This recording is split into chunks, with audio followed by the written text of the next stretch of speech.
Buenas noches, merci beaucoup d'être là ce soir. C'est un immense plaisir pour nous de rendre hommage ce soir à l'actrice Ana Castillo.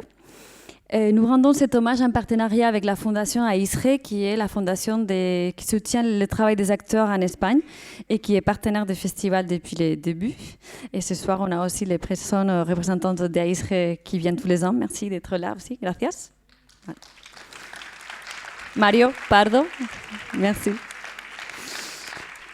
Et donc, pour les habitués du festival, vous savez que nous rendons des hommages à des acteurs et des actrices espagnols depuis très longtemps. Nous avons reçu à l'occasion Javier Cámara ou Javier Gutiérrez ces dernières années, mais encore Bárbara Leni, et il y a longtemps Ángela Molina. On a un peu fait la liste il y a un moment des gens que nous avons reçus. Et cette année, nous avons le plaisir de recevoir donc Ana Castillo. Et on remercie énormément Franck Loiret, parce que directeur de la Cinémathèque de Toulouse, qui nous fait les plaisirs aussi d'animer cette rencontre. C'est déjà une tradition que Franck nous accompagne à cette soirée. Merci Franck.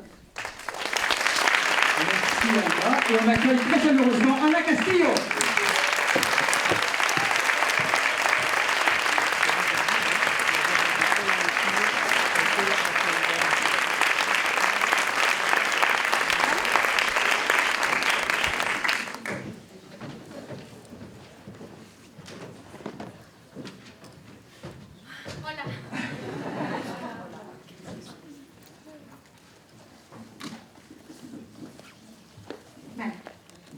Bonsoir à tous.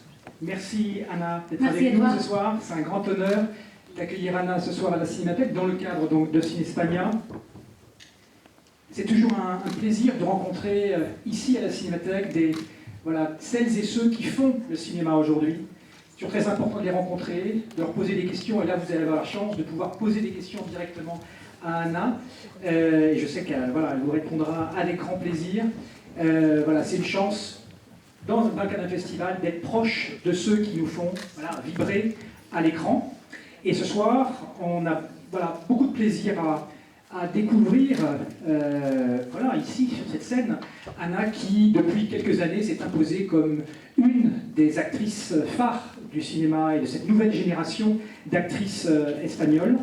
Alors on va parler bien sûr de son parcours, de ses débuts, parce que c'est une actrice qui est très jeune, mais qui a déjà une longue carrière derrière elle. Et donc on va revenir un petit peu comme ça dans le temps, et puis on va parler bien sûr de son actualité, de ses projets aussi, et puis de ce qui fait son métier d'actrice. Et je pense que ce sera intéressant aussi d'échanger avec elle sur ce qu'il a fait aussi, sur ce qui la motive dans ce métier.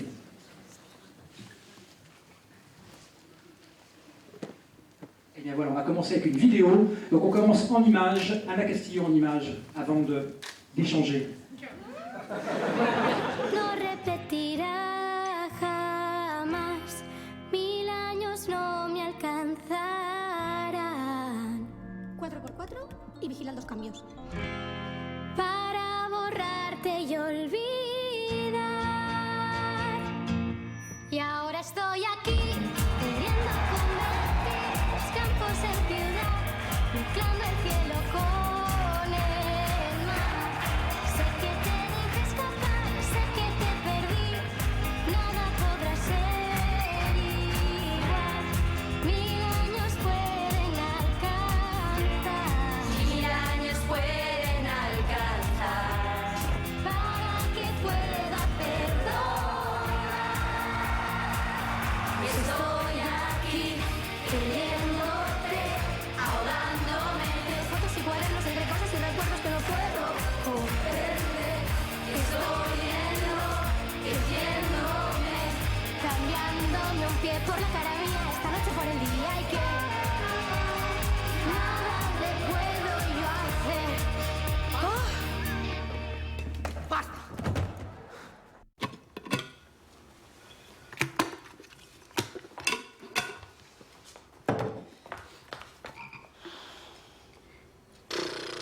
¿Y esto va a funcionar? Sí. Con la primera orina de la mañana.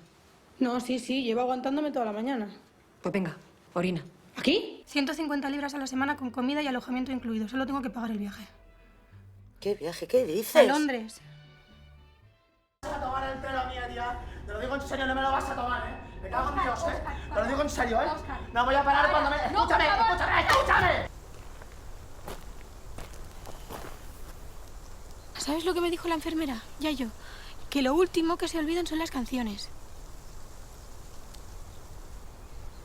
¿Lo intentamos?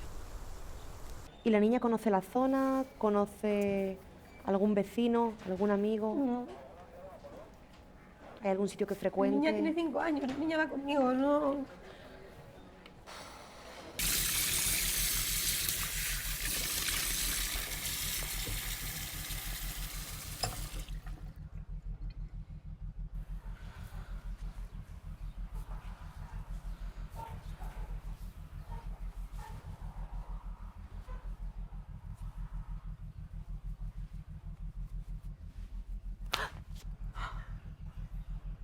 ¿Y la señora? La señora es extranjera. ¿Y qué pasa? ¿Que Dios no está en el extranjero o qué? Yo sí, pero Franco no. Hemos visto obligados a meterle en una lista internacional negra, la lista de defraudadoras. Llevas 4 años pasando de mí y ahora eres mi padre. Milagros, ¿tú alguna vez has estado enamorada? No, te lo estoy preguntando en serio. ¿Te ha pasado alguna vez que te enamoras tanto, tanto, tanto, tanto de alguien que no puedes parar de pensar en esa persona? Susana Romero. No, ¿verdad? Susana No, ¿verdad? Romero, ¿eh? ¿No te ha pasado? No, Vale, pues a mí sí. Y resulta que yo no puedo parar de pensar en ti. ¿Tú qué sabes lo que he hecho yo con mi madre si tú no estabas?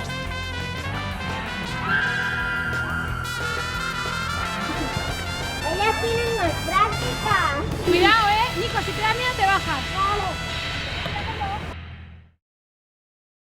¿Estás lista? Creo que sí.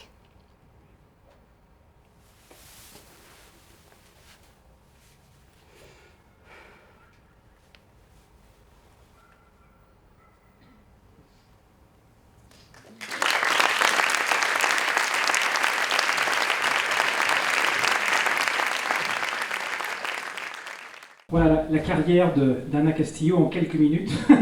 Donc vous voyez la variété des registres que vous avez traversé, Anna. Alors on va peut-être commencer par le début. Question toute simple pour commencer cet entretien. Votre entrée en cinéma. Comment s'est fait la rencontre avec, alors peut-être pas le cinéma tout de suite, plutôt peut-être plus la télé, mais comment s'est fait la rencontre avec la caméra en tous les cas? Pues,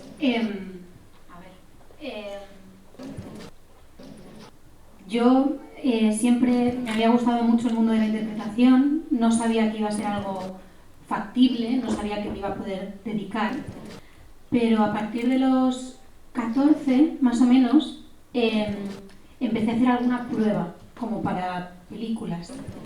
Donc moi j'ai toujours beaucoup aimé le monde du théâtre, je ne savais pas si ça allait pouvoir être possible d'être donc actrice et environ à 14 ans j'ai commencé à faire des castings. Sí. Y entonces apareció una película en Barcelona que se llamaba Block, de Elena Trapé, y era como un falso documental y esa fue como mi primera experiencia en cine. A partir de ahí hice Promoción Fantasma, que es... Bueno, es que yo sé lo que es.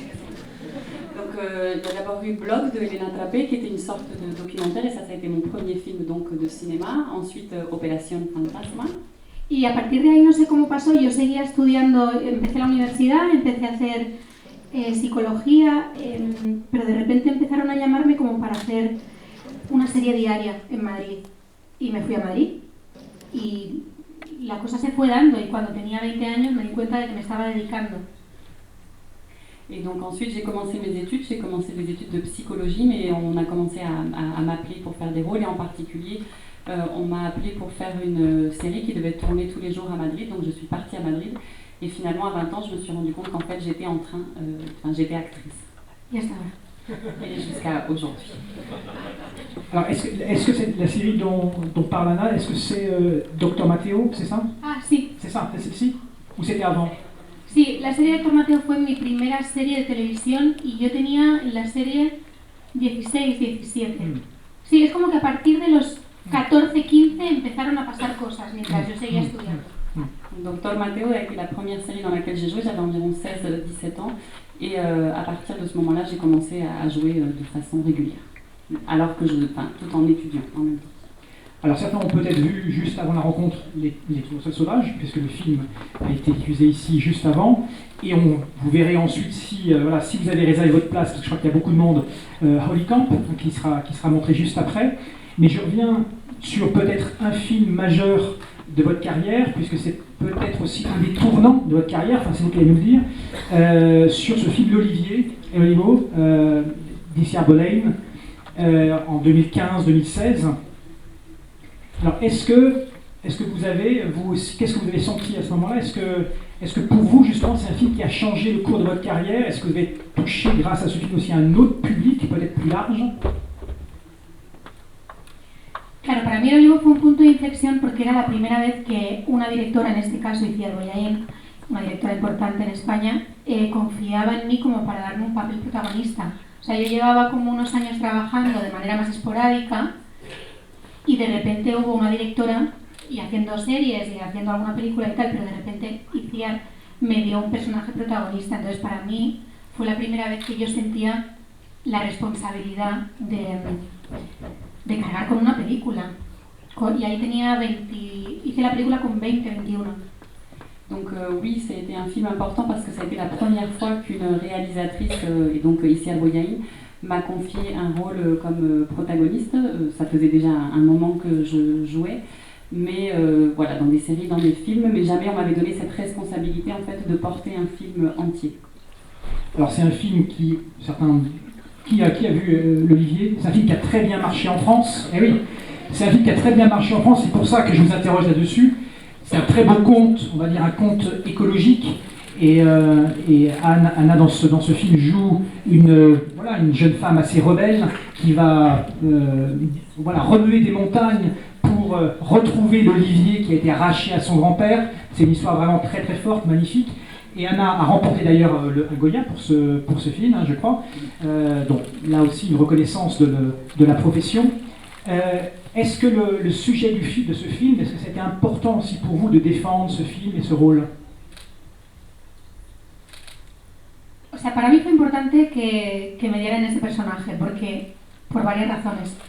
El personaje protagonista era una mujer, o sea, esta mujer no cumple con los clichés a los que yo estaba acostumbrada a ver en cine, de lo que tiene que ser una mujer en la pantalla, rompía con muchas cosas. Era una heroína, normalmente los héroes son hombres, y en este caso la heroína era una mujer, y además una mujer muy joven. Para mí eso fue como un halago y una oportunidad que me lo dieran a mí. Y además hablaba de temas... Donc, alors pour moi, ça a été très important qu'on me confie ce personnage, parce qu'elle répondait à plusieurs critères, on va dire. Enfin, ce personnage répondait à plusieurs critères. Tout d'abord, c'était une femme protagoniste, et puis c'était une femme qui était une héroïne. Souvent, les rôles de héros sont confiés à des hommes, et elle ne répondait pas vraiment au cliché, on va dire, de la femme à l'écran que moi je me représentais, et c'était également une femme jeune. Donc pour moi, c'était des critères que réunissaient le personnage qui étaient importants à défendre. Y además tenía varios componentes que para mí, no solo como actriz, sino como espectadora, eran importantes. Hablaba de la familia, hablaba de las raíces, hablaba de lo que está por encima de nosotros, que tiene que ver con la tierra, con lo que nos rodea, con un legado. Hablaba de muchos temas que para mí como persona eran importantes. Pero yo en ese momento lo único que quería era hacer bien esa película y hacer bien ese personaje, porque para mí era una oportunidad. Et donc c'est un film aussi qui m'importait pas seulement comme actrice, mais aussi comme spectatrice, parce qu'il touchait à des thèmes qui étaient assez importants pour moi, des thèmes comme la famille, l'héritage, et des questions qui vont au-delà, on va dire, des individus, comme le rapport à la terre, par exemple. Mais voilà, à ce moment-là, quand même, ce qui importait le plus, ce qui était pour moi plus important que tout, c'était de bien faire ce personnage à l'écran. Alors vous avez été quand même, je pense, beaucoup aidé. Javier Gutiérrez, qui joue aussi dans ce film. Donc c'est aussi la rencontre, on va dire, avec des acteurs, enfin un acteur en tous les cas incroyable. Claro, y ça doit aider aussi, ¿no? Sí. Y además es que para mí Javier Gutiérrez era un actor que ya llevaba muchos años trabajando. Fue un compañero maravilloso porque fue muy generoso conmigo, me apoyó mucho, me cuidó mucho, me reforzaba. y a la vez era una persona muy divertida. Entonces, yo recuerdo El Olivo concretamente por pasármelo muy bien durante el rodaje. Yo estaba preocupada por si no hacía bien el personaje, porque era un personaje dramático, porque la realidad es que me lo estaba pasando increíble. Et donc, oui, alors effectivement, ça a beaucoup aidé. Bon, Javier Gutiérrez, il avait déjà beaucoup joué, il s'est très bien occupé de moi, il a pris soin de moi pendant le tournage, mais c'est aussi quelqu'un de très très drôle, et donc j'ai un souvenir de ce tournage comme un souvenir extrêmement drôle, et ce qui m'inquiétait un petit peu, c'était de pouvoir bien faire le personnage, puisque c'est un personnage quand même un peu dramatique, alors que pendant le tournage, vraiment, on s'amusait beaucoup. Est-ce que c'est aussi un film, est-ce qu'on peut dire que c'est un film aussi qui a peut-être modifié aussi votre façon d'appréhender le métier de comédienne et peut-être aussi votre façon de jouer à l'écran? Creo que todos los personajes y todos los proyectos que he ido haciendo me han ido modificando, pero sobre todo al principio lo que hacía era aprender. O sea, para mí El Olivo fue la película donde, por ejemplo, entendí cómo funcionaba un rodaje realmente, quién era el jefe de producción, la figura del foquista, cuál era la importancia del foco, por ejemplo, del arte o de... Yo tenía 21 años, entonces fue como tomar conciencia de la fuerza del equipo a la hora de rodar. Donc tous les rôles, en fait, on va dire, j'évolue avec tous les rôles, mais au moment d'El Olivo, j'étais encore, on va dire, dans une phase d'apprentissage. Et c'est un tournage sur lequel j'ai vraiment appris ce qu'était véritablement un tournage, quel était le rôle de chacune des personnes qui étaient présentes. Et je me suis vraiment rendu compte de l'importance de l'équipe, en fait, autour d'un film. No tanto de la manera de actuar, porque me sentí muy arropada por Itziar y sentí que me daba muchísima libertad y confiaba mucho en mi criterio a la hora de actuar, que eso me dio muchísima seguridad, pero sí como que fue un gran aprendizaje como profesional. Sí.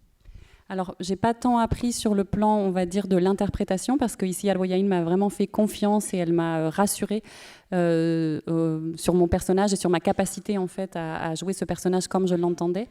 Mais je pense que j'ai vraiment appris en tant que professionnelle du milieu sur ce tournage. Alors, justement, c'est peut-être le moment aussi de parler de votre travail de comédienne, c'est-à-dire que vous n'avez pas eu vraiment de formation, finalement. No he hecho una carrera como tal. Empecé a trabajar bastante joven, a partir de los 15 o así. He hecho muchos cursos de interpretación, sobre todo al principio. Recuerdo un curso que hice en Madrid a los 18 años, que ahí hice el clic de entender lo que era para mí actuar, o hice el clic como de entender mis herramientas para actuar, y a partir de ahí creo que ha sido como un aprendizaje continuo. Al final... actuar es como hacer deporte. Cuanto más deporte haces, más en forma estás, ¿sabes?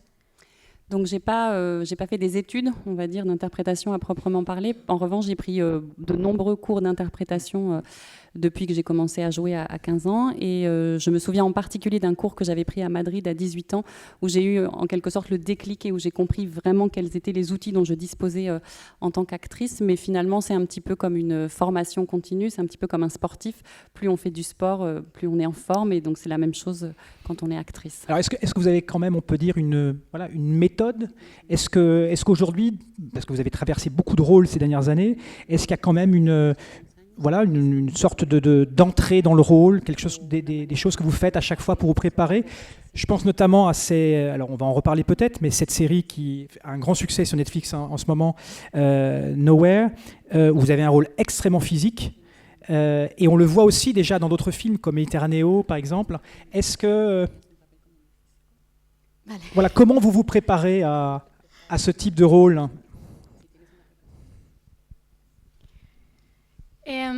Yo creo que no tengo nada. Soy un fraude. No, creo que tengo una técnica. Yo creo que todos los actores tenemos nuestras propias herramientas y nuestros propios recursos. Yo trabajo mucho desde la verdad y desde entrar en la verdad absoluta e intentar que todo lo que me pasa en pantalla me esté pasando realmente. Eso no significa que sea una actriz de método que recurra a traumas personnels. Donc en fait, j'ai rien du tout. Enfin, je suis sans doute une imposture. Non, bon, je pense que tous les acteurs et les actrices ont leurs outils propres. Moi, j'essaye de travailler vraiment depuis la vérité. Et donc cette vérité, en fait, c'est d'essayer de faire en sorte que ce qui m'arrive à l'écran m'arrive réellement. Mais ça ne veut pas dire que j'ai recours, par exemple, à des traumatismes personnels pour y arriver. Entonces, para entrar en la verdad, yo lo que utilizo mucho es la concentración. Y la concentración pasa por entender mucho al personaje, por empatizar mucho con las circunstancias del personaje, dependiendo de si necesito entrar en un estado emocional o otro, tiro de aislamiento. A mí el aislamiento durante la concentración me funciona mucho. Escucho mucha música para llegar a estados emocionales. En personajes... Bueno... Et donc en fait j'ai recours à la concentration principalement. J'essaye de m'approcher le plus possible des personnages, de les comprendre, de comprendre aussi les circonstances dans lesquelles ils évoluent. Et pour me concentrer, j'ai plusieurs techniques. Alors je m'isole beaucoup, j'écoute beaucoup de musique, ce qui me permet de rentrer dans certains états émotionnels en particulier. Cuando tengo que hacer personajes que son más cómicos o más ligeros, yo, que en la vida real soy bastante ligera, intento contagiarme de esa ligereza como para darle verdad y frescura, pero por ejemplo en Nowhere, que es una película que se ha estrenado ahora en Netflix, el personaje está en estados emocionales tan extremos que trabajé con una coach como para poder llegar a esos estados desde lo físico, desde el agotamiento, desde la respiración. Entonces... Et donc, oui, j'aime bien travailler... alors, j'ai oublié là. J'aime bien travailler les personnages depuis la concentration. Et quand je suis avec des personnages plus comiques, j'ai plutôt recours à moi-même, puisque je suis quelqu'un de plutôt léger dans la vie. Donc, j'essaye de convoquer en quelque sorte cette légèreté pour arriver à donner de la fraîcheur à ces personnages. Mais en revanche, pour Nowhere, donc le film qui est sur Netflix, j'ai eu recours à un coach parce que le personnage doit aller dans des émotions tellement extrêmes que j'essaye d'y arriver, on va dire, de les appréhender depuis le corps, donc par exemple en étant exténué ou en travaillant la respiration. Entonces, por ejemplo, lo que creo es que cada personaje requiere de herramientas distintas y yo creo que he ido adquiriendo a lo largo de todo este tiempo herramientas que sé que me funcionan, pero tengo la suerte de tener la oportunidad de estar en proyectos y en trabajos que me hacen seguir buscando herramientas nuevas porque no siempre, o sea, trabajamos con nuestro cuerpo y trabajamos con nuestras emociones. Es bastante frágil currar de esta manera, entonces tener siempre como herramientas nuevas a las que agarrarte es importante, ¿sabes? Es como una seguridad. Et donc en fait, chaque personnage finalement demande une sorte de boîte à outils. Et donc j'ai acquis un certain nombre d'outils pour fabriquer des personnages tout au long de ma carrière. Mais j'ai la chance d'avoir encore des projets qui me permettent d'aller vers de la nouveauté et d'acquérir encore de nouveaux outils. Parce qu'on travaille beaucoup avec notre corps et on travaille beaucoup avec nos émotions aussi. C'est quelque chose qui nous rend assez fragiles. Donc c'est important aussi de pouvoir disposer, d'avoir tous ces outils à disposition pour faire les personnages. Creo que me estoy poniendo un poco intensa, ¿no? Je crois que je suis en train de devenir un petit peu dramatique. Juste, et c'est la chance que vous avez de passer justement de la télévision au cinéma, à la série, etc. Est-ce que c'est justement, est-ce que c'est des formats différents qui vous permettent d'explorer aussi des choses nouvelles à chaque fois? Est-ce que c'est le même investissement à chaque fois? Comment est-ce que ça fait bouger aussi votre travail? ¿O es que c'est la même chose au final? Invierto exactamente la misma energía en todo lo que hago y de hecho el año pasado estuve haciendo los 2 últimos años hice proyectos muy dramáticos seguidos y de repente me llegó Un cuento perfecto, que es una comedia romántica, y yo tenía muchas ganas porque pensaba que iba a descansar y para nada, o sea, es que al final cada personaje requiere de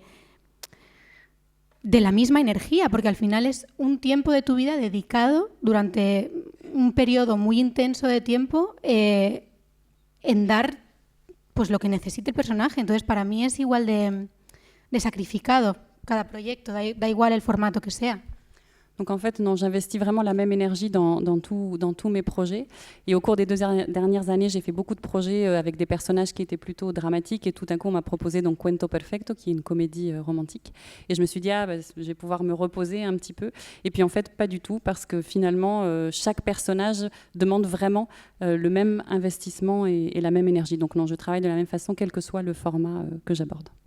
Alors c'est vrai que vous excellez dans les rôles, on va dire, dramatiques, hein, dans les roseaux sauvages, les tournesols sauvages, aussi donc dans tous les titres qu'on vient de citer, mais vous êtes une formidable comédienne aussi dans Holy Camp, par exemple, que vous pourrez découvrir après. Enfin, vous êtes formidable aussi dans le registre comique, hein, dans le registre de la comédie. Est-ce que c'est quelque chose que vous voulez aussi peut-être plus développer ou trouver, ou ce registre-là qui, je trouve, vous êtes formidable aussi dans la comédie, hein. A mí me gusta todo. Es que a mí lo que me gustan son los personajes interesantes. Entonces, cuando me llega un guión, lo primero que miro no es si es un guión dramático o es una comedia o una película costumbrista, como puede ser Viaje al cuarto de una madre. Yo me dejo llevar por los personajes. Hay personajes cómicos interesantísimos, personajes dramáticos que son aburridísimos, y a mí lo que me gusta es poder adentrarme en las profundidades. Si un personaje es interesante, yo voy para adelante, y a mí me gusta hacerlo todo. Donc en fait, moi j'aime tout. Ce qui m'intéresse quand je reçois des scénarios, c'est vraiment les personnages. Donc je regarde d'abord ce que fait le personnage et je ne me demande pas si c'est une comédie dramatique, si c'est une comédie, si c'est un film plus dramatique, si c'est un film de genre. Et voilà, parce qu'il peut y avoir des personnages comiques extrêmement ennuyeux ou des personnages dramatiques très intéressants. Donc en fait, voilà, je me focalise beaucoup plus sur le rôle que sur le genre de film que l'on me propose. Alors, il y a peut-être aussi des questions, hein, sur les films que vous avez peut-être vus. Moi, j'aimerais peut-être m'arrêter sur deux titres. Donc, ce film, Les Tournesols sauvages, qui est un film qui est donc sorti très récemment et qui est un film très très fort de Jaime Rosales. Et puis le film aussi que nous avons vu ici, Méditerranéo, où on vous voit effectivement dans un engagement aussi, comme je disais, physique assez fort. Est-ce que vous pouvez nous parler de ces 2 tournages et de ces 2 personnages qui n'ont absolument rien à voir? On peut commencer peut-être avec Méditerranéo et puis ensuite aller vers les Tournesols sauvages. Là aussi, peut-être le sujet de ce film, est-ce que c'est ça aussi qui vous a amené à accepter le rôle? Les très bons comédiens aussi qui sont avec vous dans ce film. Comment vous avez abordé ce rôle et ce travail qui, je pense, a été aussi un travail physique assez important sur le tournage, dans des conditions assez difficiles? Vale. Mediterráneo tenía muchos ingredientes muy buenos. Open Arms es una organización que yo ya conocía de antes y que admiraba muchísimo el trabajo que hacían. Eso, para empezar, poder contar la historia de Open Arms para mí era un halago y un honor, porque igual que como actriz quiero hacer críticas sociales, también como espectadora lo agradezco. Por otro lado, estaba rodeada de Eduard Fernández, que aparte de que es de los mejores actores de nuestro país, es íntimo amigo mío porque es el padre de mi mejor amiga. Entonces, para mí era como muy especial rodar con él. Donc Méditerranéo, il réunissait beaucoup de critères qui me plaisaient. Tout d'abord parce que c'est un film qui parle donc de l'association Open Arms, que je connaissais avant ce film et que j'apprécie et que je défends. Et en tant qu'actrice, j'aime bien pouvoir faire de la critique sociale, ce que j'apprécie également aussi en tant que spectatrice. Ensuite, effectivement, j'étais entourée de grands acteurs, et donc notamment Eduard Fernández, qui, en plus d'être l'un des meilleurs acteurs de notre pays, est aussi quelqu'un qui est vraiment un très bon ami, parce que que je connais très bien, parce que c'est le père de ma meilleure amie. Donc c'était très, très touchant pour moi de toucher avec lui, de jouer avec lui. Ah, sí. Que no es de tu amiga, ¿no? Bueno, igual. Vale. Y entonces, para Mediterráneo sí que es verdad que tuvimos que hacer mucha preparación física. Estuvimos con el equipo de Open Arms que nos enseñaron. Yo y Eduard nos sacamos el carnet de patrón de barco, aprendimos a hacer rescates en mar abierto. Fue un proceso de preparación bastante increíble y bastante duro también. Y luego, como fue justo después de cuarentena, nos fuimos 2 meses a Grecia. Y allí, o sea, yo recuerdo estar todos los días con el neopreno, con el traje, en el mar, mareada, haciendo rescates. O sea, sí fue bastante físico. Me puse en forma. También venía de la cuarentena. Yo en cuarentena hice mucho deporte, entonces estaba fuerte. Et donc oui, ça a été une préparation très physique, ce film. On a été accompagnés par Open Arms, donc ils nous ont aidés. Avec Edouard, on a passé par exemple le permis le permis bateau pour aller en pleine mer. On a appris à faire donc des sauvetages en pleine mer. Et comme c'était après le confinement, on est parti 2 mois en Grèce. Et là, j'ai le souvenir d'avoir passé 2 mois donc avec les combinaisons, d'avoir eu le mal de mer, d'avoir été dans l'eau tous les jours. Et donc ça a été vraiment très physique. Mais bon, comme pendant le confinement, j'avais fait beaucoup de sport, j'étais plutôt en forme. On ne sort pas indemne de ce film. Alors, je ne sais pas si tout le monde sait de quoi on parle exactement, mais c'est l'histoire d'un groupe de secouristes barcelonais qui... bouleversé évidemment par l'image de ce petit garçon qu'on retrouve sur une plage mort, décide de partir à Lesbos en Grèce pour accueillir les migrants. Et c'est vrai que c'est un film qui est extrêmement fort, bouleversant. Et cette bande d'acteurs là est vraiment incroyable. C'est une grande humanité et c'est un film que j'ai beaucoup aimé. Alors, autre registre peut-être, Les tournesols sauvages, parce que là vous avez je trouve que vous traversez dans ce film des registres extrêmement... je trouve que c'est un de vos rôles peut-être le plus puissant au niveau du jeu d'actrice. Une sorte de carte du tendre contemporaine comme ça, avec donc le film se décline en 3 temps, en 3 chapitres, avec les 3 hommes, on va dire, 3 amours, 3 rencontres, 3 que vous faites dans l'histoire, que vous traversez avec cette femme dans cette histoire. Est-ce que vous pouvez nous parler un peu de ce tournage aussi? Sí. Girasoles, para mí, cuando me ofrecieron el personaje Jaime Rosales, al cual yo admiro mucho, que ya lo he dicho antes, me parecía muy interesante poder hablar del viaje de una chica con muy pocas herramientas emocionales y pocas herramientas económicas, a través de 3 relaciones distintas, y cómo el crecimiento tampoco es la palabra, pero sí como la evolución de ella a través de estas 3 relaciones. En el proceso de ensayos estuve como una semana trabajando con cada actor. Donc, alors c'est un film donc, de Jaime Rosales, qui est un réalisateur que j'admire beaucoup, je l'ai déjà dit au début du film.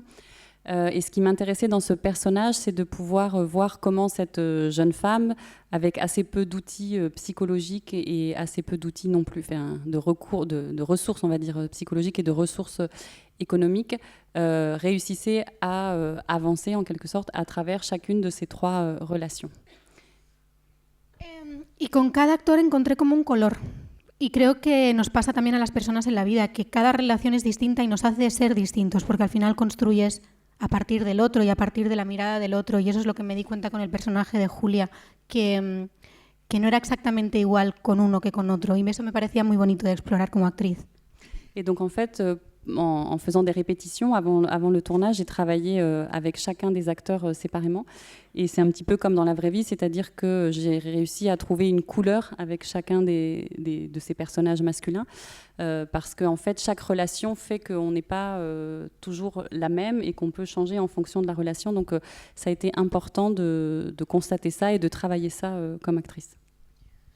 ¿Y qué más quiere que cuente? Espera, que estoy pensando. Ah, de verdad. Alors, je sais pas, est-ce qu'il y a des questions? Sí. Pardon. Creo que Jaime Rosales tiene una manera muy interesante de trabajar que tiene mucho que ver con la libertad y con con la intuición de los actores y de los personajes. Entonces hacíamos una puesta en escena de cada escena y a partir de esa puesta de escena se colocaba la cámara. Eso nos daba a nosotros como muchísima libertad de que realmente las cosas pasaran de verdad en cada momento. Fue un personaje muy duro porque pasa por momentos muy difíciles y atraviesa emociones bastante fuertes y hay mucho dolor en la película, pero luego estaba la parte de los niños que para mí daba muchísima luz y también me construía mucho porque al final es una madre y los niños, o sea, me hice cargo yo de ellos durante toda la película. De alguna manera les dirigía yo en escena. Entonces eso me daba muchísima vida. Et donc, alors Jaime Rosales, il travaille beaucoup depuis la liberté et depuis l'intuition. Donc, ce qu'on faisait pour chaque scène, c'est qu'on faisait une sorte de mise en scène, mais ensuite, il laissait beaucoup de liberté dans chacune de ses prises, ce qui faisait qu'on arrivait vraiment à être dans quelque chose de très naturel dans chaque scène. Et alors, ça a été un tournage difficile parce que le personnage passe par des états émotionnels qui sont quand même très durs. Donc c'est quelque chose qui a été difficile à faire au cours du tournage, mais il y avait toujours en contrepartie les enfants qui donnaient beaucoup de lumière au film et au tournage, et puis qui, moi, me mettaient dans un rôle de mère, puisque c'est quand même un personnage qui est avant tout le rôle d'une mère, et c'est moi qui m'occupe des enfants tout au long du film, donc ça a contrebalancé le personnage dramatique. Est-ce que certains ont vu le film juste avant la rencontre? Peut-être qu'il y a des questions sur ce film. Je sais pas. Allez-y, n'hésitez pas. Qué difícil es hablar traduciendo. Yo en realidad soy mucho más rápida y más divertida, lo prometo, ¿eh? Elle dit que c'est très difficile de parler avec la traduction parce que d'habitude elle est beaucoup plus rapide et beaucoup plus drôle. Est-ce qu'il y a des questions sur le film? Ou sur autre chose, bien sûr.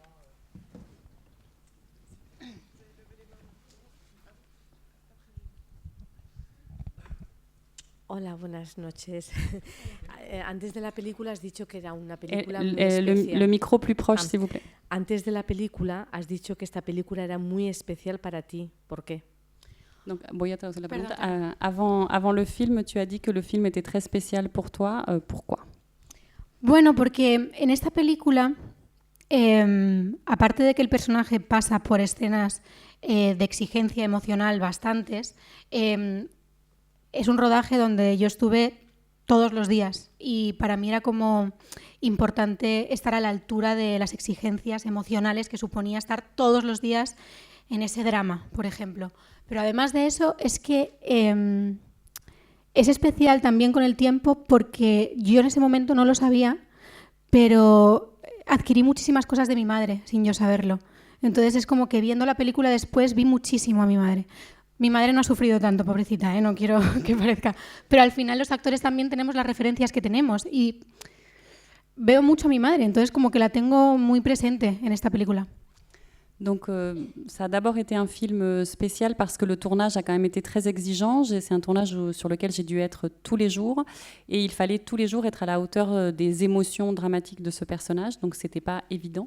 Et avec le temps, le film est aussi devenu assez spécial pour moi parce que je vois beaucoup ma mère dans ce film. Alors ma mère n'a pas eu, la pauvre, des histoires aussi compliquées que le personnage de Julia à l'écran, mais je la retrouve beaucoup parce que chaque acteur, on travaille aussi donc avec nos références personnelles et donc c'est un film qui me touche beaucoup parce que je la vois à l'écran.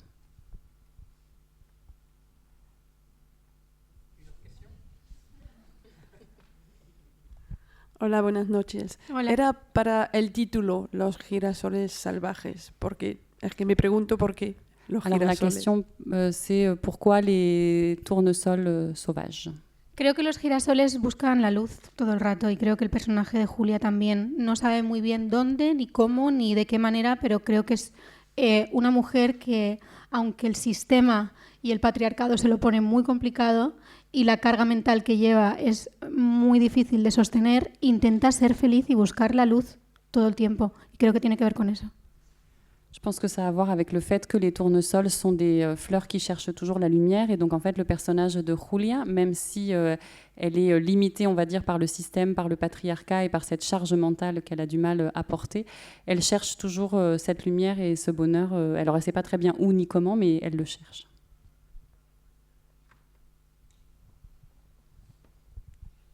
Hola, Ana, un placer. Hola, igualmente. Pues quería preguntarte, porque hablamos mucho sobre cómo te introduces dentro del personaje y en estos tipos de papeles donde están las emociones tan a flor de piel, ¿cómo haces para deshacerte de ellas una vez vuelves a ti misma? Donc on a beaucoup parlé de la façon dont tu t'introduisais dans les personnages, mais dans ce type de film où il y a beaucoup d'émotions un peu à fleur de peau, comment est-ce que tu fais une fois que le tournage est fini pour sortir de ces émotions? Pues pasan dos cosas durante el rodaje. Yo estoy deseando que termine la jornada para volver a ser yo y estar tranquila. Eso es lo primero. O sea, me cuesta muy poco salir del personaje cuando estoy rodando porque sé que al día siguiente voy a tener que volver y necesito mis horas de desaparecer del personaje, digamos. Donc pendant le tournage, c'est pas si difficile que ça parce que comme je sais que je vais y retourner le lendemain, j'attends souvent la fin de la journée avec impatience pour redevenir moi-même et sortir du personnage tout en sachant que je vais y retourner le lendemain. Pero sí que es verdad que después de todos los personajes, no solamente con los dramáticos, con todos, durante mucho tiempo yo creo un universo alrededor del personaje que me acompaña durante los meses de rodaje. Eso no significa que cuando yo esté en mi casa siga pensando en ellos, pero sí que hay una parte de mi cabeza que está como en ese universo. Entonces, cuando termina el rodaje, es como un pequeñito duelo. No es un duelo de llorar, pero sí es un duelo como de reajuste, como de abandonar un universo y volver plenamente al mío, o al siguiente, o a lo que tenga que hacer. Mais en revanche, à la fin des tournages, c'est un peu différent parce que donc, pour chaque personnage, je crée vraiment un univers dans lequel je plonge pendant plusieurs mois tout au long du tournage. Et quand le tournage est fini et que je reviens chez moi, se produit une sorte de petit deuil, on va dire. Alors, ce n'est pas un deuil où je me mets à pleurer, mais il y a quand même un renoncement ou le fait d'essayer de quitter cet univers pour revenir pleinement à l'univers qui est le mien, avant de replonger peut-être dans l'univers d'un autre personnage ou d'un autre tournage.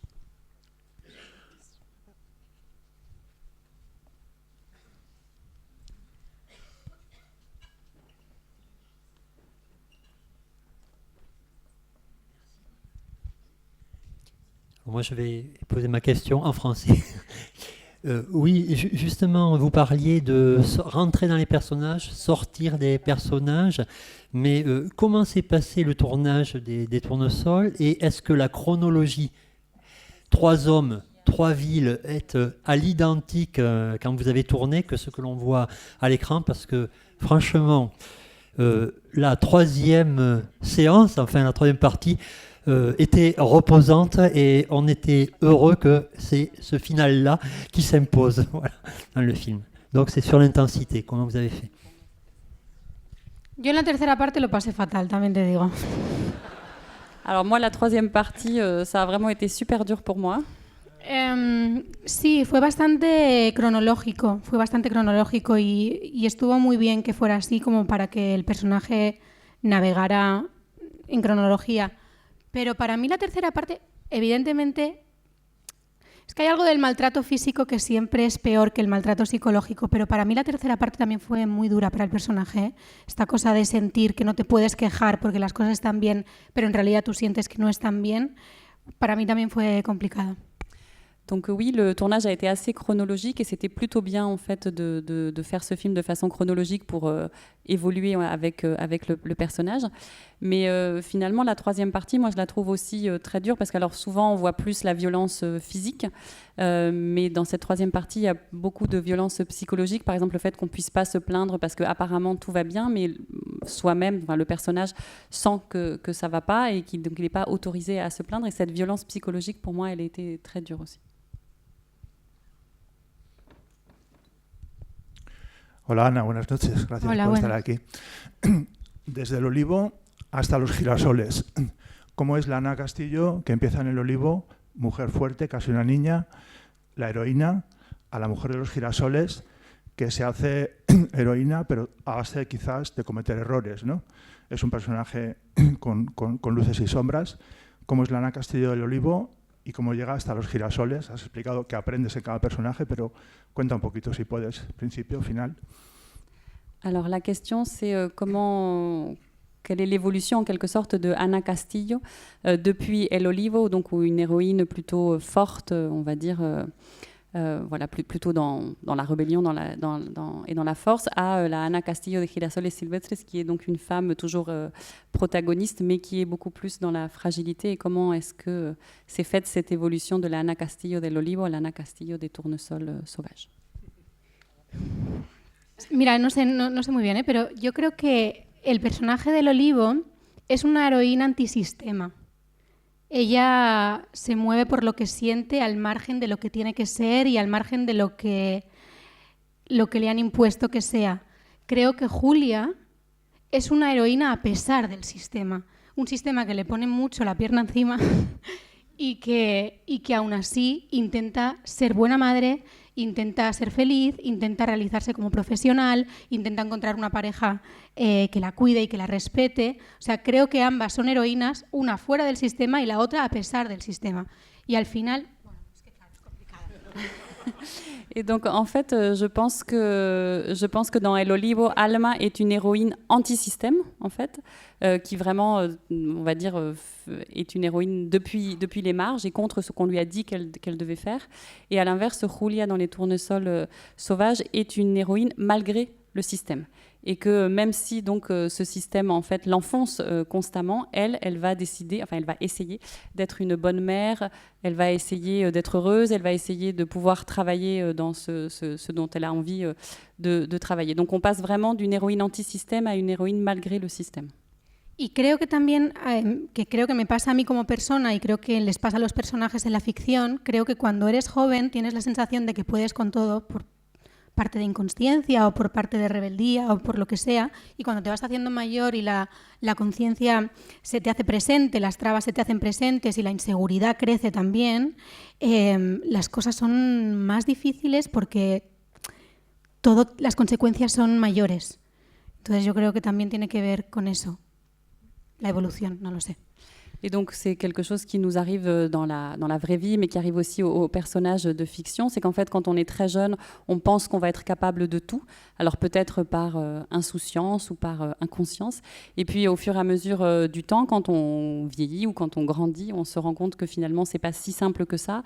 Et qu'il y a aussi des choses qui sont plus difficiles parce que les conséquences vont être plus importantes. Donc, je pense que c'est un petit peu cette évolution entre El Olivo et Los Girasoles. No sé si he contestado a tu pregunta, ¿vale? Et je ne sais pas si j'ai répondu à ta question.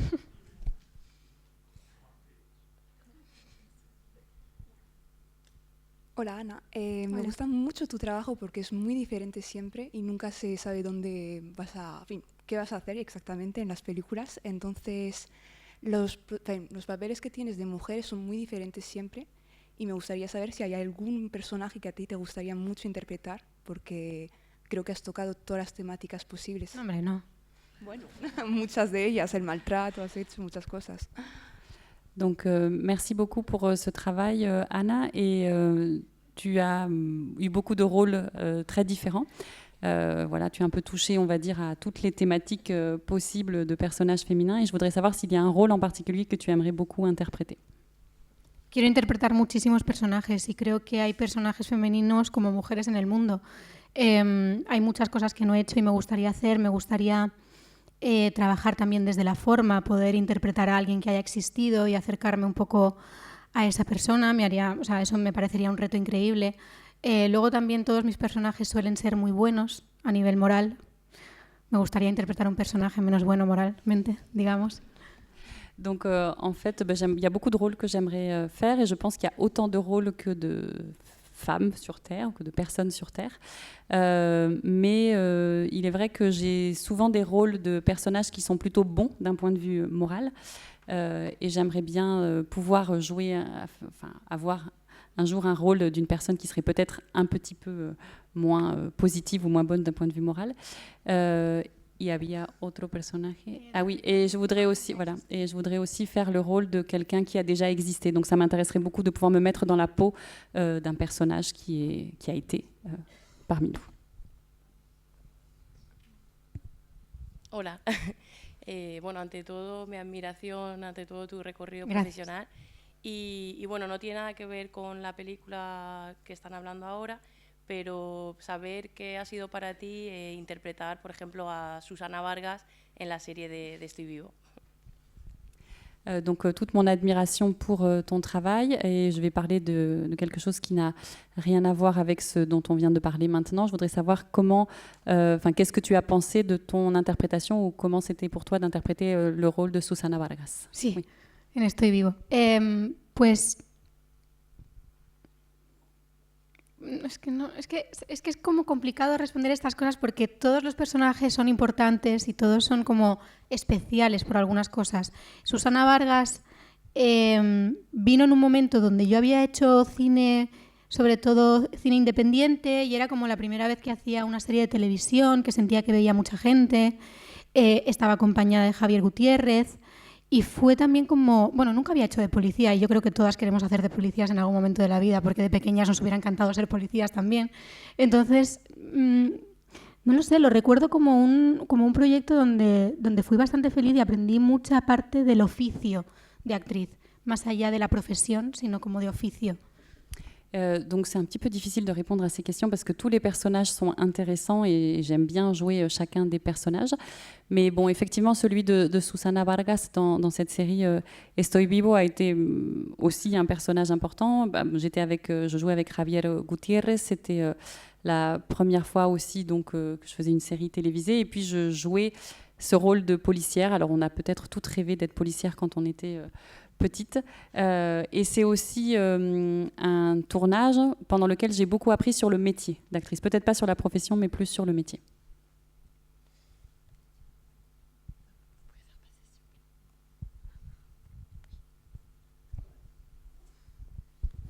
Hola.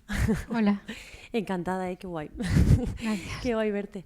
Yo te quería preguntar, a mí me gusta mucho todo lo que he visto de ti, pero una de las cosas que más me han gustado también ha sido Paquita Salas, que no, y es una serie que parece... ¿Vas a preguntar si vuelve?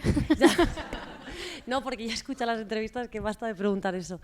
No, pero ¿cómo fue para ti? O sea, yo sé que, bueno, pues que conoces a mucha gente de las que hicisteis la serie, pero ¿cómo fue para ti hacerla? Porque a mí me parece una serie redonda, o sea, me encantó.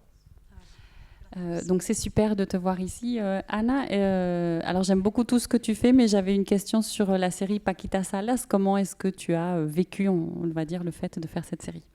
Es que creo que Paquita es el claro ejemplo de que no teníamos ni idea de lo que iba a ser. O sea, nadie sabía lo que iba a ser. Paquita salió de la nada, salió de un grupo de amigos que se comieron un cocido un día y se pasaron la tarde haciendo el tonto y grabando para vídeos cortos de Instagram. Es que fue una cosa que fue de muy poquito, y nunca tuvimos la conciencia de lo que podría ser como de referente pop de una generación, ¿sabes? Para mí fue divertidísimo, igual que para todos, porque al final es currar en familia, son referentes que nos hacen muchísima gracia a nosotros como amigos, entonces es como un regalo, Paquita. O sea, yo estoy deseando que vuelva Paquita algún día porque es un regalo, es un regalo. Donc Paquita Salas, ça a été en quelque sorte un cadeau. Alors c'est l'exemple type de la série où on ne sait pas trop ce qui va se passer en fait. Ça a un peu commencé comme une blague entre amis, voilà, en mangeant un cocido, donc un pot-au-feu espagnol. Eso sí lo he entendido. Et à filmer, donc à se filmer entre nous, enfin une bande d'amis à se filmer entre nous pour poster des vidéos sur Instagram. Et donc voilà, c'est vraiment un cadeau parce que c'était un petit peu travailler en famille, travailler avec les amis, et quelque chose qui était en train de se construire sur le moment. Et moi aussi, j'aimerais beaucoup que Paquita Salas revienne.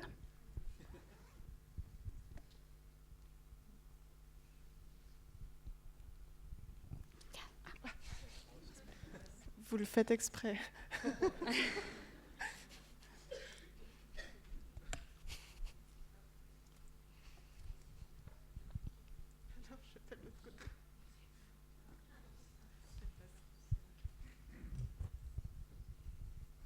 Buenas. Hola. Yo quería preguntarte, yo fui a un colegio católico y por tanto quería preguntarte sobre la película La Llamada. Yo siempre he visto como, he experimentado el cristianismo como tratado con mucha solemnidad y sin embargo en la película se trata de una manera mucho más refrescante, mezclándola con reggaetón. Quería saber por tanto cómo fue tu reacción a, digamos, un guión tan diferente. Donc c'est une question sur Holy Camp, le film qui va passer après. parce que souvent le christianisme ou la religion catholique à l'écran est traité avec beaucoup plus de respect ou en tout cas peut-être de distance. Et là, c'est un scénario qui est beaucoup plus libre. Et quelle a été ta réaction en voyant ce scénario-là?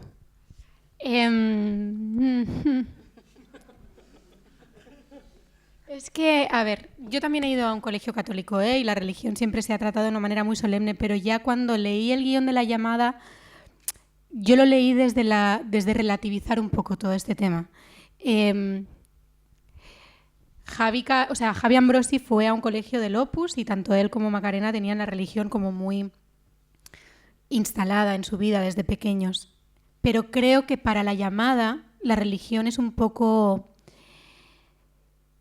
una metáfora, digamos. O sea, para La llamada Dios es el sueño a perseguir y para él utilizó Dios, pero en realidad es lo que te haga feliz. O sea, para mí es una metáfora sobre la fe, es una metáfora sobre el amor, es una metáfora sobre muchas cosas de las que habla la religión, pero contada de una manera diferente, con reggaetón, con Whitney Houston. O sea, creo que le da una vuelta a todo. Entonces a mí me parece que es respetuosa porque habla de algo bonito y a la vez muy divertida, que también es importante llegar a la fe desde el amor y desde la diversión. La fe en lo que quieras. Donc moi aussi j'ai été à un collège catholique et la religion a toujours été quelque chose d'assez solennel, et je crois, donc Javier Ambrosi a lui aussi été à un collège de l'Opus. Et il me semble que dans La llamada, la religion est traitée quand même avec respect, déjà parce que c'est quelque chose de très beau. Enfin, les thèmes qui sont touchés sont l'amour, la foi, et la religion est peut-être quelque chose de métaphorique en fait dans ce film, parce que finalement c'est une quête de foi, une quête d'amour, une quête de bonheur, et ça passe par la religion, mais ça aurait peut-être pu passer par autre chose. Donc voilà, je pense qu'il y a quand même énormément de respect vis-à-vis de la religion dans ce film. No lo sé yo tampoco.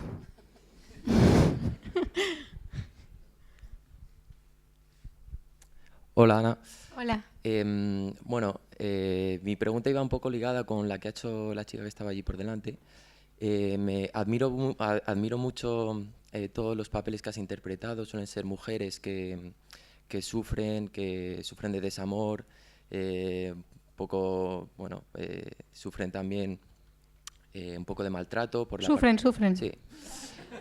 Por lo tanto, a mí me gustaría mucho y te animo a que lo hagas, a que le des un poco la vuelta a ese tipo de personajes y te pongas en el punto masculino y bueno, también hay hombres que sufren desamor por parte de las mujeres y creo que es importante también dar visibilidad a estos casos, entonces bueno, te animo a que lo hagas. ¿Pero y cómo lo voy a hacer? No o sé, sea, pero que una se lo cosa. puedes proponer a un... ¿Qué hago? ¿Pero quieres que haga yo de chico? Es que no me van a dejar. De chica mala, puedes hacer de chica mala. De chica también. mala, Sí. de chica que no sufre. No, de chica que hace sufrir al hombre. De chica que hace sufrir. Alors, je sais pas si tout le monde a compris. Bueno. Alors, je vais traduire avant que vous continuiez. Donc, pour revenir un petit peu sur la question qu'avait posée la personne devant, j'aime beaucoup tout ce que tu fais et tous ces personnages que tu joues, de ces femmes qui souffrent, donc qui souffrent un peu de désamour, qui souffrent un peu de maltraitance, qui souffrent, tout simplement, rajoute Ana Castillo. Mais est-ce que, je t'encourage à aller vers les personnages masculins et donc à te mettre à la place des personnages masculins, parce que les personnages masculins aussi peuvent souffrir de désamour. Et Mira, donc, vamos a hacer... Ana Castillo répond qu'elle ne voit pas trop comment est-ce qu'elle va faire ce type de personnage, parce qu'on ne va pas la laisser faire un personnage masculin, et donc la réponse est de faire donc de chica mala, de mauvaise fille qui fait souffrir. Yo te animo, escríbeme una peli, escríbemela y yo la interpreto. Donc écris un scénario et moi je l'interprète.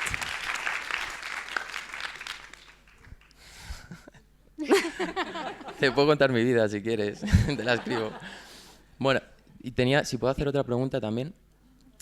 Bueno, yo llegué a Toulouse un poco abandonando a mi familia para buscar trabajo, soy de Madrid, y quería preguntarte también cómo has vivido tú ese momento de vida en el que tú te alejas de tu familia para ir a trabajar fuera, porque tú eres de Barcelona, ¿Y por qué Madrid?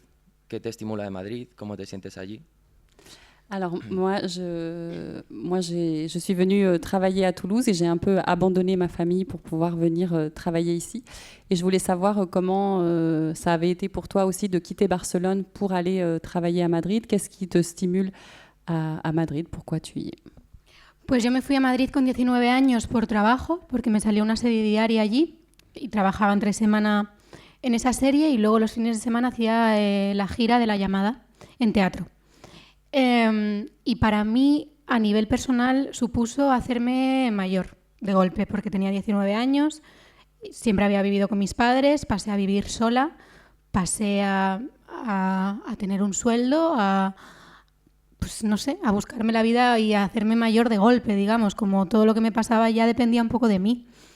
Y lo viví en momentos con mucha soledad, porque al final hacerte mayor de golpe es un poco fuerte, pero tuve la suerte de estar muy bien rodeada con toda la gente de La Llamada, que más o menos era gente como de mi edad y con los que pasaba muchísimo tiempo. Entonces lo recuerdo una época un poco triste a veces, pero a la vez estando muy bien arropada.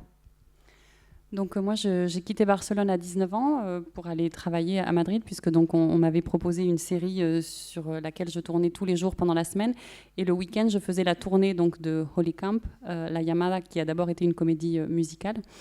Et donc ce départ de Barcelone à 19 ans, ça a été pour moi une façon de grandir très soudainement, parce que j'avais toujours vécu avec mes parents et donc j'ai commencé à vivre toute seule. Donc il y a eu beaucoup de moments de solitude, mais j'ai été aussi très entourée par l'équipe donc de La Llamada, de Holy Camp, de la comédie musicale. C'était des gens qui avaient beaucoup mon âge et qui m'ont très bien entourée.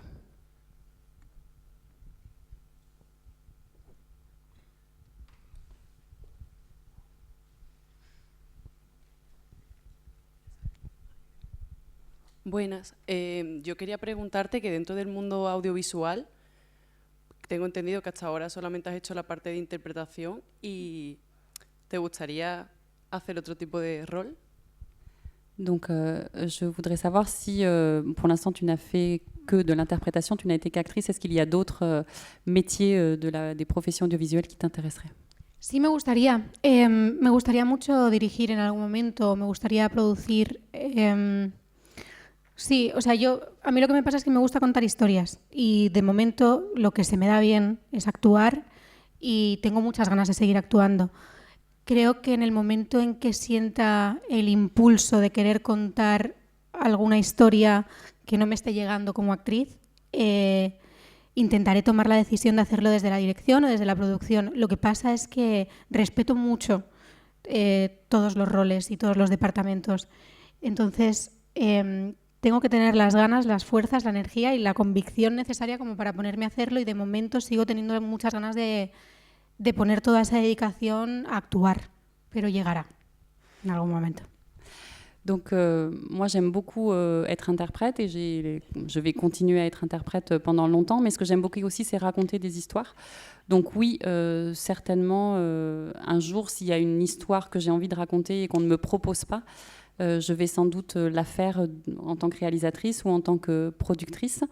Mais bon, je respecte beaucoup aussi tous les rôles qui existent dans la profession et donc il faudrait que j'ai vraiment une conviction très grande que cette histoire, il faut la raconter et que c'est moi qui dois la raconter pour le faire. Mais pour l'instant, en tout cas, je vais continuer d'être actrice, mais je pense aussi qu'à un moment arrivera où je serai réalisatrice ou productrice.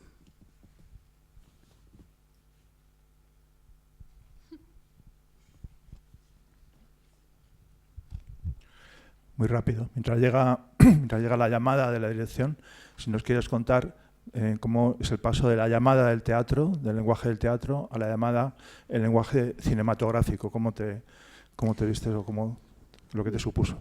Donc pour revenir à Holy Camp, donc la llamada, comment est-ce que ça a été de passer du langage théâtral de la comédie musicale au langage cinématographique du film?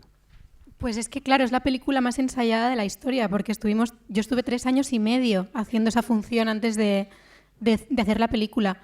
Hay una cosa que es increíble, que es que durante 3 años y medio de hacer la función de teatro, cada función yo imaginaba cosas del espacio, imaginaba detalles del personaje, imaginaba cómo reaccionaría ante situaciones durante 3 años y medio. Y en la película, como ese imaginario se pudo hacer real. Entonces, para nosotras, a las actrices, fue como un regalo. Yo, de hecho, dejé la llamada después de la película. Fue como cerrar. Después de la película ya dejé de hacer la función de teatro, que siguió muchos años más. Donc en fait, ça a été le film le plus répété de l'histoire du cinéma, parce que pendant 3 ans et demi, donc on a joué dans la comédie musicale avant de faire le film. Et ça a été très beau parce que pendant 3 ans et demi, à chaque représentation de la Yamada, je m'imaginais des aspects du personnage ou des ambiances dans lesquelles évoluait ce personnage, et ça a pu être rendu possible au moment du tournage du film. Donc ça a vraiment été comme un cadeau, ce tournage cinématographique pour tous les acteurs de la comédie musicale. Et j'ai d'ailleurs décidé d'arrêter de jouer dans la comédie musicale qui a continué bien des années après la sortie du film, parce que ça a été une façon de fermer en quelque sorte ce cycle-là. Y ya lo último. Y hay una cosa muy guay de hacer la película La Llamada, que es que en escenas esperábamos los aplausos del público, las risas del público, porque teníamos como un tempo tan marcado de las escenas que de repente esperábamos reacciones. Entonces tuvimos como que reajustarlo y bajarlo a tierra, y escenas que en teatro eran muy cómicas, en la película no lo son. Y otras que en teatro eran dramáticas, en la película son muy cómicas. Y es como que nos dimos cuenta de cómo cambia el código. Y fue como un ejercicio muy interesante para nosotras. Et donc, ce qui a été très intéressant aussi, c'est qu'au théâtre, on attend toujours les réactions du public. Donc, on avait un tempo qui était très marqué dans cette attente des applaudissements ou des rires du public. Et au moment de passer au cinéma, en fait, le tempo change complètement, puisque donc, on n'a plus ces réactions. Et il a été très intéressant pour nous de voir comment des scènes qui étaient très comiques dans la comédie musicale ne l'étaient plus du tout au cinéma, ou au contraire, comment des scènes dramatiques pendant la comédie musicale pouvaient devenir des scènes comiques au cinéma. Donc, ça a été un changement de code, et comprendre ce changement de code, et ça a été quelque chose d'extrêmement intéressant. Je prends le micro parce que je voulais t'interroger, Anna, sur... il se trouve que cette édition du Festival Ciné-España va donner une grande place aux femmes cinéastes, notamment les pionnières du cinéma espagnol, mais aussi celles qui, pendant le franquisme, ont appris leur métier et se sont battues pour faire leurs films. Et ont ouvert donc la porte à de nombreuses cinéastes aujourd'hui. Et tu as eu la chance de travailler avec plusieurs d'entre elles. On a cité Itziar Bollain, mais il y a aussi Celia Rico, dont on n'a pas parlé, et ce film Biarré, je ne sais pas si certains l'ont vu ici, qui est un très beau film aussi. Est-ce que tu peux nous parler peut-être de ce rapport que tu as avec des cinéastes femmes? Est-ce que ça change beaucoup c'est une manière de tourner? Est-ce que...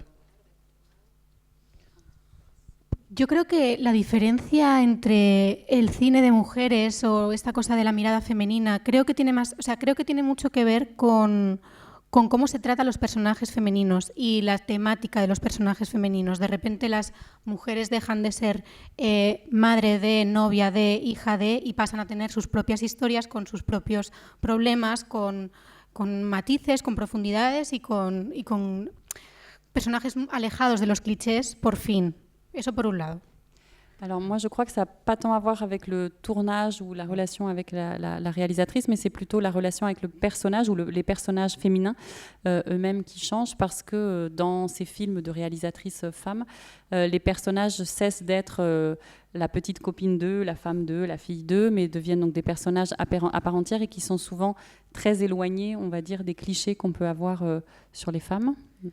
Y luego, por otro lado, hay una diferencia que también yo noto mucho como actriz, que tiene que ver con el ambiente de rodaje. Al final, un rodaje, el ambiente lo marca siempre el director o la directora, y es una cosa que por lo menos yo he podido comprobar en todos los rodajes. Depende de la persona que esté capitaneando el barco, va a haber un ambiente, va a haber otro. He tenido la sensación y la suerte de rodar con muchas mujeres, y siento que la empatía o la manera de trabajar es diferente. Habrá de todo, como en todas partes, y habrá situaciones mejores y situaciones peores, pero yo tengo la sensación de que yo me siento más apoyada, rodeada de mujeres. Donc j'ai travaillé avec beaucoup de réalisatrices femmes, j'ai tourné avec beaucoup de réalisatrices femmes, et finalement chaque tournage en fait a une ambiance différente, et l'ambiance elle est vraiment donnée par le réalisateur ou la réalisatrice, quoi qu'il arrive. C'est vraiment cette personne qui est le capitaine du navire et qui donne l'ambiance du tournage. Et de ma propre expérience, les tournages avec des réalisatrices femmes ont été des tournages dans lesquels je me suis sentie sans doute un peu mieux entourée. En tout cas, donc il doit y avoir un petit peu de tout, mais ça, c'est un peu mon expérience. Et je poursuis parce qu'on est ici dans une cinémathèque. Et donc, je voulais vous interroger sur votre rapport au film d'hier, on va dire, hein, classique ou pas d'ailleurs. Hein, est-ce que, en tant que spectatrice ou en tant qu'actrice pour des réparations de rôle, vous aimez voir ou revoir certains films, savoir un peu s'il y a des genres aussi cinématographiques qui vous ont peut-être plus nourri que d'autres. Enfin, quel est votre rapport à l'histoire du cinéma, on va dire, mais voilà, aux films d'hier, qu'ils soient espagnols, français, européens, américains. Est-ce que vous êtes une grande spectatrice ? Ay, claro, a ver, igual parezco muy superficial, pero es que yo no crecí con una cultura cinematográfica densa y clásica, no tuve ese aprendizaje cuando era pequeña.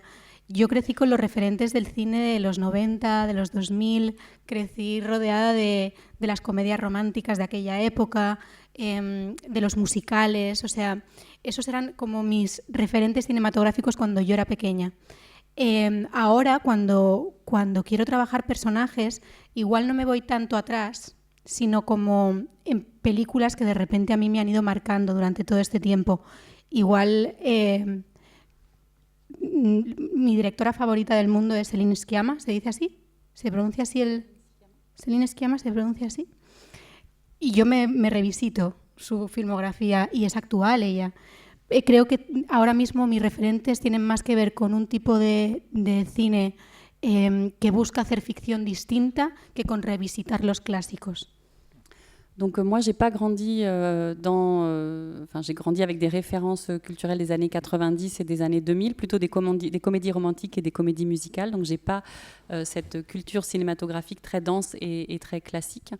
Et quand je travaille un rôle, je vais plutôt chercher des films plus contemporains ou des films qui m'ont marqué moi-même, et je ne retourne pas si loin que ça dans le passé. Donc par exemple, ma réalisatrice préférée, c'est Celine Sciamma, et donc c'est des films vraiment du présent. Et je revisite vraiment beaucoup le cinéma et les personnages à travers cette filmographie, par exemple. On présentera bientôt Tomboy ici à la Cinémathèque, prochainement. Donc si vous aimez Celine Sciamma, et si vous aimez ce type de cinéma, venez voir ou revoir ce film extrêmement fort, Tomboy.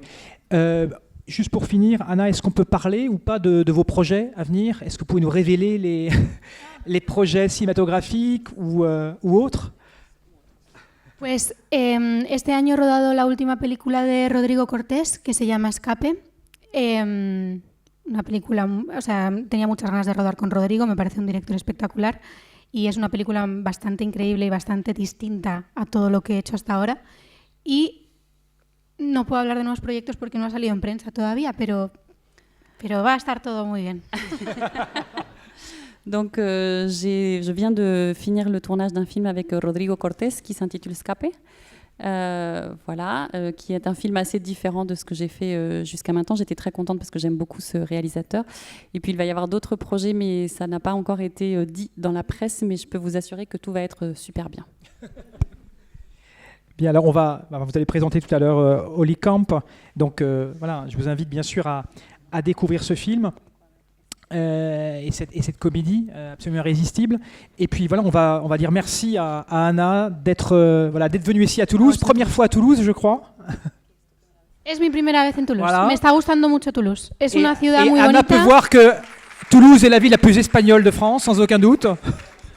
Me da muchas ganas, me da pena no haber estado en Toulouse siendo más joven como para vivir una historia de amor, porque es una ciudad como que llama a eso, ¿sabes? Me está gustando mucho Toulouse. Donc je suis un peu triste de ne pas avoir été à Toulouse plus jeune, parce que c'est une Tampoco soy tan mayor, quiero decir. Estoy a tiempo. C'est une ville qui donne envie de vivre une histoire d'amour. Mais bon, je ne suis pas si vieille que ça non plus, donc j'ai encore le temps de vivre cette histoire d'amour. Voilà, et on aura, j'espère, l'occasion de vous recevoir ici à nouveau, Anna. En tout cas, un grand merci. pour cet entretien. Merci Anna Castillo. Merci.